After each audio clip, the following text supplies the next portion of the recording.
In this video, I'll show you how to use Trello for time management. So open up your Trello. So if you're currently working on a project, or if you're a project manager, or you want to use Trello to set your time for different activities and schedules, I'm going to show you what you need to do. The first, you need to create a board.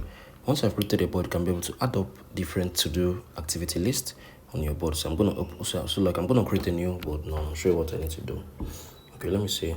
I've created this new workboard. So this is the board. So if you love to carefully manage your time, you can tap on this add list. So you can come on here, Monday activities. So I've created this list. So I'm going to add up different to-do list activities under it. So add the card.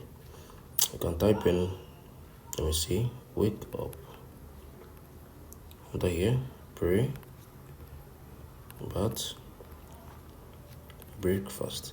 So this I can basically do this. So you can use this to manage your time and your activities. If you found this video helpful, make sure you like, share, and subscribe.